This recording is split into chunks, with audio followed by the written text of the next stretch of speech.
as I would like to introduce the two distinguished speakers to everyone here.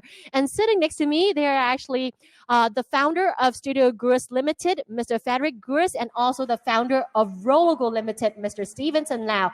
They're here to share with us their business collaboration experiences. And to start off with, I would like to introduce Frédéric to everyone first. Frédéric is an industrial design entrepreneur in Belgium. He received various training, including the engineering training in Belgium, the design training from Philippe Starck in Paris, and Stefano Giovannoni in Milan, and he is now an entrepreneur in Hong Kong. Frédéric fuses innovation, narratives, and common sense entrepreneurship into iconic products for global brands and also daring startups.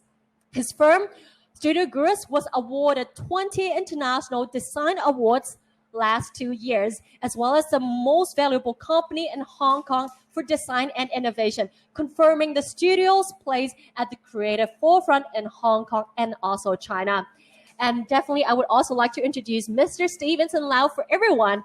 Stevenson is a founder and also the CEO of Rollogo. He obtained a master's degree in information management from New York Syracuse University. After he graduated, he worked for his family business at Minhua Electronics, which is an electronics manufacturing company, for 10 years. He assisted the developing products and also managed the product development of different brands, which includes a Power Mat, the world's first wireless charging system, the jar technology, in-case, and even other IoT products. In 2015, Stevenson had the idea of using the kinetic energy and apply it to the luggage. And this is how Rollogo was born, taking the advantage of both Frédéric and also Stevenson from different backgrounds.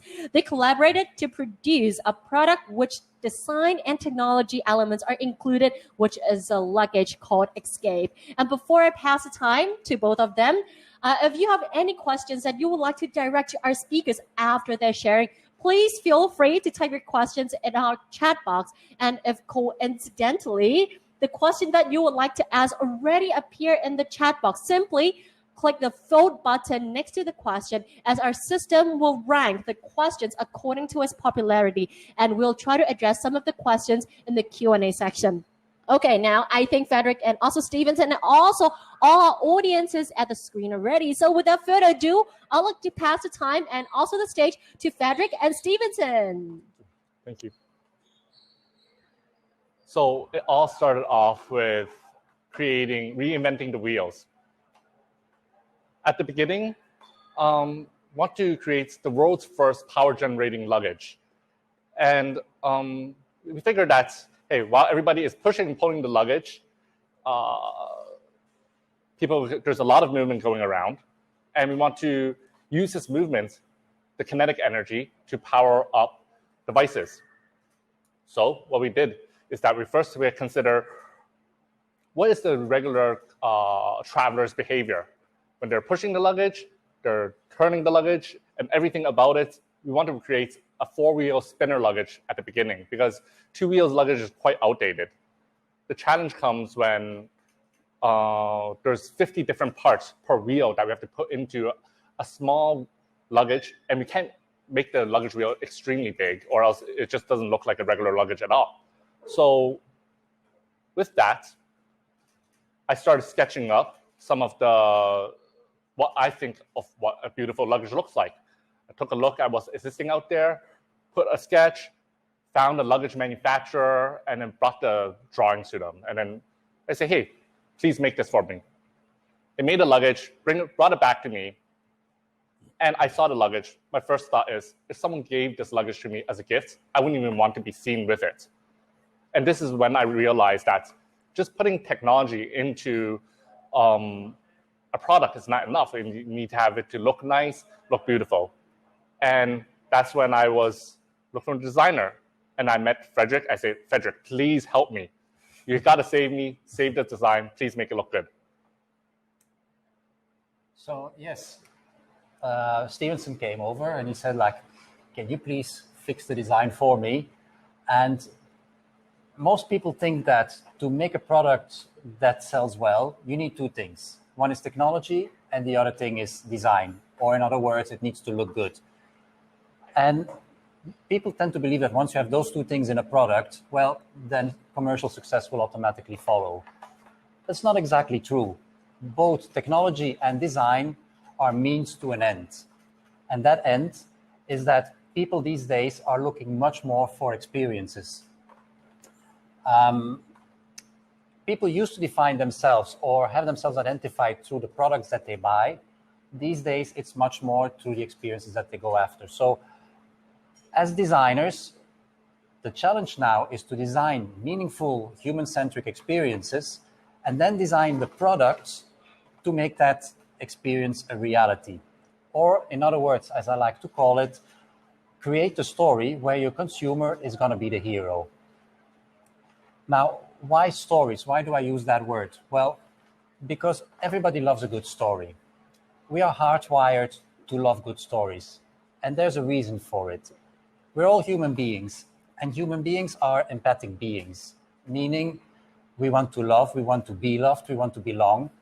And when we snuggle up to somebody or just socially bond with somebody, there's a hormone released in our bloodstream called oxytocin that makes us feel good. And guess what? When we listen to a good story, the exact same thing happens. The levels of oxytocin go up because we kind of bond with the person, with the people within the story. And when you have a good story built into your product, it makes you feel like the product was designed just for you, even though it was produced on an industrial scale. And that has two major advantages. The first one, obviously, because we create products that people will love. And when people love the products, obviously, commercial success will follow. And the second thing is, and that's a very nice side advantage, is that products that people love, well, they will not dispose of them very easily. They will take care of them. They will treasure them. And things that we don't dispose of, well, that's a great ecological step forward.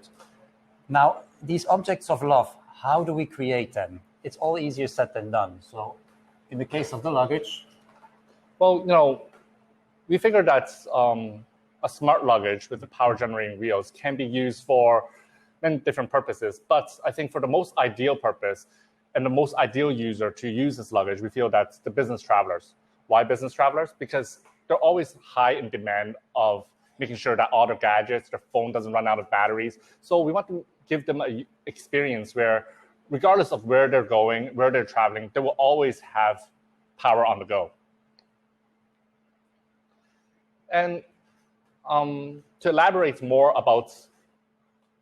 Yeah, we got inspired by the old travel trunks. Why the old travel trunks? Well, they were highly customized to their end users.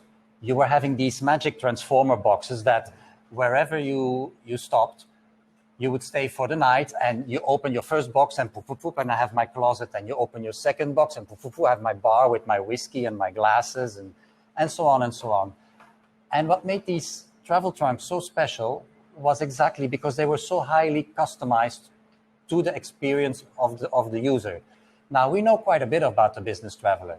We know he's going to probably pack, or she, in a hurry, that there is security check to pass through.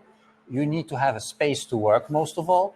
So can we not, in a way, create a travel trunk for the modern day business traveler with all the features that answer to their needs today, and on top of that, just like WinZip it into a little carry-on of today's sizes? And this is exactly what we did. We created a mobile office. We want to have an office on the go. It's kind of like the travel trunk for the business users.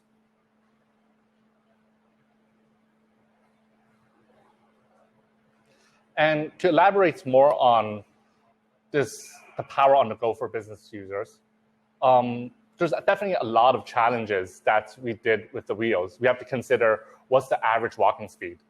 And although we can adjust the amount of power that is generated by the wheels, we have to consider how heavy, how much of an extra drag it creates. We can add a higher gear ratio. And when we add a higher gear ratio, it'll make the luggage feel heavier and will give more power. But this will definitely make the experience much worse. If we make it like a much lower gear ratio, it might not provide enough power. And we also have to consider other things like the luggage dropping, going down, up and down the stairs. So we have to also definitely include things like adding a suspension systems, and we have to provide the charge for this wheel at 360 degrees, regardless of which direction they turn. And this proves to be a challenge, and we definitely spent a lot of time trying to develop this technology.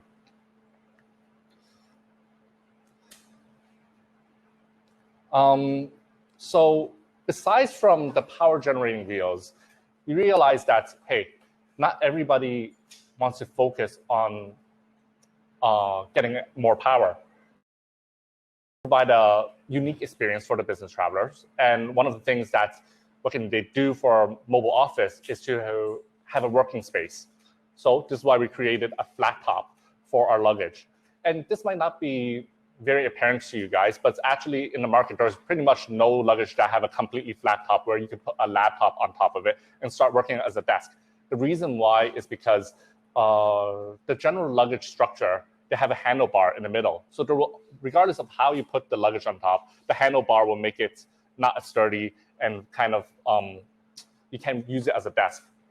And to overcome this, we actually have to reinvent the structure of the luggage, rebuild a skeleton inside, and make sure that it remains just as durable, and have a flat top, and other features of this luggage to provide like a great mobile office experience.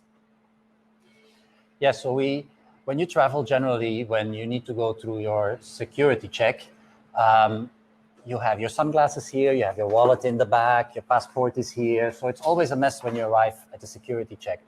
So that's why we were thinking, like, can we not create a very easy to access top compartment where I can keep all my travel essentials in one go together? But as Stevenson just said, normally you have the construction of a luggage is or two hard shells that come together, or you have a band around the perimeter of the luggage, and then the front is soft that you can open. But by chopping open the top and by making it flat, then you basically decapitate the structure of the luggage. So we really had to start from the skeleton and start building it up layer by layer from there.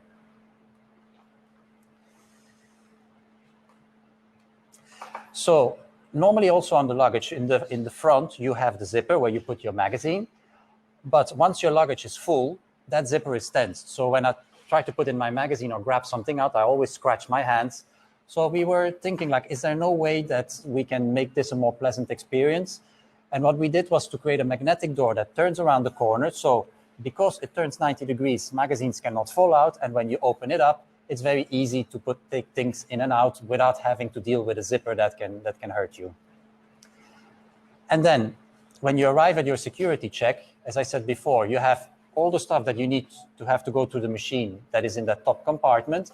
And then there's, of course, also your laptop. So all you need to do is open the zipper a little bit, and you have immediately access to your computer compartment where you can slide it out and put it into the tray for scanning. So in that sense, what we did was to streamline what you need to do in order to get as smooth as possible through your safety check.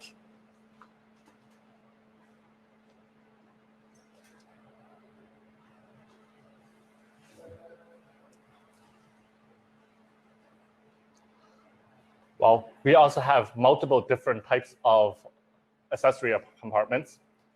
We figured that, hey, what do like a business traveler needs when they go on a business trip? They need to bring their suits. And then so we actually added different suit compartments. And we don't want to take up space inside the luggage. So we actually created a suit bag and to be hooked onto the back and not just the front or put it onto the handles. That way they can still access to the top compartment and everything, all the other compartments that we designed for this luggage itself.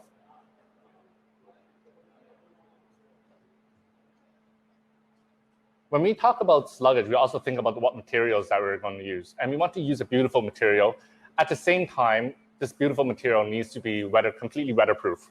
It needs to be splash-proof. There might be accidents like drinks spilling over it. So there's actually technology built into the material. We use a hydrophobic material. So regardless if I was to, let's say, accidentally spill some ketchup onto the luggage, it'll be completely fine and everything, wipe it right off and they can still continue using it.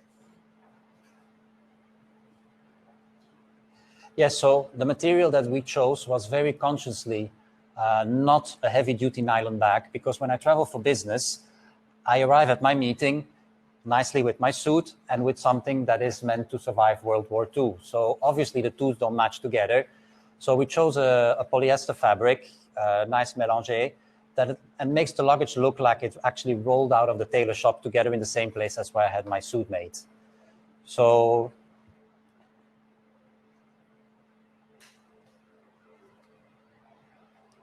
yes, we give you a short video now where you can, I don't know if the video was working or not.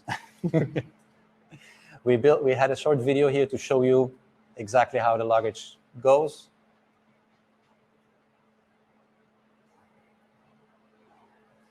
Yeah. Okay, that seems to be experiencing some. Became a slideshow. It became a slideshow. That's all right.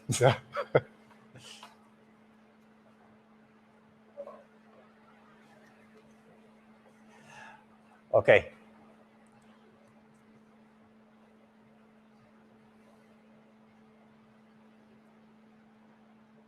Okay. All right. Well, you can check out the video, like, definitely on the Rollogo YouTube channel, or you can even find out more about the luggage on the website rollogo.com. And want to thank you for listening to our story about how the luggage was made and how design technology merged together. Thank you so much, Frédéric, and also Stevenson, for sharing with us, bringing us actually into your escape journey. And I think, well, don't worry about the video, because if anyone you would like to watch the video, just feel free to go to YouTube and search Rollogo or even the escape luggage. It's very easy. You could find a video there. And now, actually, I think we have some questions online, and the audience has also casted their vote, and they would like to ask you, because I remember for Frédéric, you have engineering, design, and entrepreneur background. For Stevenson, information management, and also definitely an entrepreneur too. Is there any challenges that both of you experience when both of you work together? I wouldn't say no, not really, because we had a similar mindset. And once it was clear what we were set out to do, like even if you describe the product, we want to make a mobile desk for people that are traveling, without even having put a line on paper, we know where we want to end up. So in that sense, once you have everybody aligned, and that's one of the great benefits of working with a story instead of with an aesthetical design to start off from, is that even though the design will evolve along the way, everybody keeps looking in the same direction. So that makes it actually quite easy to work together in that sense. Sounds like it's a very enjoyable collaboration between you two. It was. But it has been a very enjoyable collaboration. What about you, Stevenson? Is there what about if there's not really big challenges? Is there any unforgettable experiences that you would like to share about your collaboration? I think there's definitely a lot of memorable experience that we and challenges that we did together. I would say my working experience with Frédéric is very smooth in general. Doesn't mean that we don't have any problems or face any challenges while we're developing this product. The very initial design compared to what's the outcome of the product looks quite different. But I would definitely say that the end result actually looks even better than the original design. But some of the challenges about the original design that we didn't realize is that certain parts we didn't realize that it's technically not possible to do it in a certain way. And until a lot of trial and error, that's when we find out that, hey, we have to redesign this certain part, or to fit in this technology, or redesign this certain parts to make this certain thing work. It's like sometimes it's try and error, see what suits best. Generally, when we design a product, we make sure that for 80-90% it's feasible, and there's a 10-20% unknown, and there's no other way but trial and error to figure it out. Okay, but for the next question, the audience would like to know how do you guys actually manage all the three different aspects? Because design, engineering, and entrepreneur are actually three very different things. And I think, Frédéric, you started off with the engineering background first. Yes, correct. Then you switch to design. Yes. And then you move on to be an entrepreneur. And for Stevenson, you're more or less like, you guys have the similar backgrounds, somewhat different, but more or less like same thinking, mindset. How do you guys manage like these three aspects so perfectly? You constantly, you need to keep your mind on all three of them as you go. But it's at least on my end, it's the storyline that keeps being the guideline. So when you inevitably run into technical problems that you need to overcome, and that will change the design, will change the costing, and then you need to keep on checking off, like, are we still on our target cost, or are we going to go overboard? Is this technically feasible, what we're going to be doing? Like, yes, in prototype, yes, but in industrial production, can that be done? So it's basically, that story is what you're going to plant as a flag when you play golf, and that flag doesn't move anymore. And as you move forward, you must constantly check that you keep on moving in the right direction. That's right, moving towards the goal. Yes. What about you, Stevenson? Well, one thing I would like to add is that when we're designing this product, although the design and the storyline maintains the same, we definitely were very open-minded on trying out different options for like the same feature. So we're like saying, oh, maybe it's a material issue. Maybe we want to use zipper instead of Velcro. Maybe we want to use magnets. So we're doing a lot of, we lay out the options of what we can do and what we can try to reach that same goal that we want to get to. We lay it out and see what's feasible, what makes sense on cost-wise, what makes sense in engineering and production-wise. Sounds easy, but I think in fact it requires like lots of effort, and also like trying, testing, and also being focusing on what's the storyline and what you guys want to achieve at the end. But one of the questions that the audience would like to know, like, well, the collaboration has been a very enjoyable one, but is there any difficulties that either one of you encountered when you started off as a startup? Like, is there like, starting a startup, it's never easy. No. What about Stevenson? You can share first, because I think Frédéric has lots of things he want to say. Wow, that's a really big question. Definitely encounter a lot of difficulties, definitely a lot of things that I have to learn. I mean, I come from like a manufacturing background, so everything I know is more like how to make things technical, how to make things put into production. But with doing a startup, there's many other things that you have to consider, like how to do marketing, how to let people know about your brand, how to do distribution, networking, and a bunch of other skill sets that honestly you can't really do alone, and you really need to build a team. And it's great that Frédéric and I are both entrepreneurs, so we both kind of support each other in this way as well. Yeah, it's very much what Stevenson is saying. Like, when you have a startup, you tend to think that once I have the product, well, success is just around the corner. Well, no, you just have turned the doorknob before you walk outside the door. So it's really like that. Then you really step out into the rain, and it's lots of things that initially you don't think of. You say, I have the product, and now I have beautiful photos and beautiful video, and I have a nice website, and like nothing can go wrong. Well, no. So what do you think, what's the most important mentality or like qualities that we need to have for startup? Be open-minded, ready to work with others. While you develop your product, certainly don't lose track of your costing, because it's very much about costing. You need to have your margins in the end in order to make it work. It's not enough to have a beautiful product with cool technology. It needs to make economical sense as well. And you need to have a good view on where you want to land, what price you want to be selling your product at. You make your reverse engineering. That's what my cost maximum can be. Those things are very often overlooked by startups as they are developing their products. We made that mistake a few times. So with the new products we are developing now for our own brands, costing, it's all about costing.